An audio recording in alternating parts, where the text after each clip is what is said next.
Ilan? Subdivide rin yan. May 100 square meter. Ayun, Recon. May 100. Tatlo lote pa yun eh. Yung 100. Sa Dakaso, talagang, di ba, alam mo naman ang center sa Mangas. Oh. Alam mo yung covered court sa Mangas. Oh. Sabi noon, makikita mo yung ambience compound. Doon. Oo, Papasok. Ay, tabi, dikit sa karsada eh. Di ba may right of way? Malamig dito. Recon, manigit daw 1,000. Titingnan natin, ha? Ano po ito? Chapel?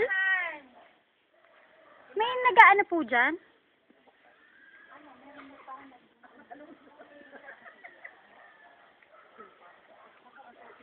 San Rafael. Teka lang po, ha? Walang problema sa kalsada. Kasi paatras ako. Kasi mag-check ako ditong farm. May katabi siyang farm.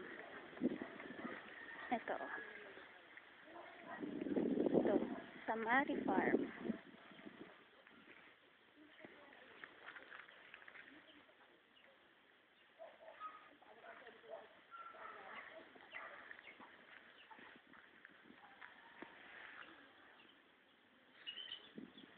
Maganda yung ganito, papasok.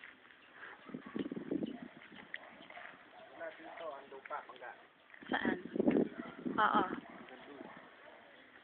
Mula dito, sa Nyog. Asan ba yung Nyog? Hindi, mula dito yata sa Nyog na to eh. Ah, ito po mismo. Ito pong Nyog na to. Ayan, ito. Dahil di ba siya may ganyan, yung mga kakahuyang yan. Ay, opo, yun na yun. Yun, yung harang na yun. Ayan, ito yung diretsong pag ano. Hanggang doon sa may tagingan na yun. Yun. Basta Yung dulo ng sagingan na yan. Opo. Ang dulo niya sagingan. Ayan ako, naula na. Anak ko, nandun ang payong natin. Kunin mo yung payong doon. Malaki man ang dala kong payong. Kasi tayong apat. Dito po ang bahay ninyo. Ayun, yung bahay na napakaganda ang walang katulo-tulo pag naulan. Ang totoo po ba? Nagbibiro kayo. Ano po yung mga kapitbahay? Ano pong farm yun? Ano pong nakalagay po doon sa farm Ay, nila? ano lang yun. Yan ay bakasyon na ni Mr. Apasible. Posible po. Puro mga Yun ay, naroon din ang bahay ni Father Teka nga.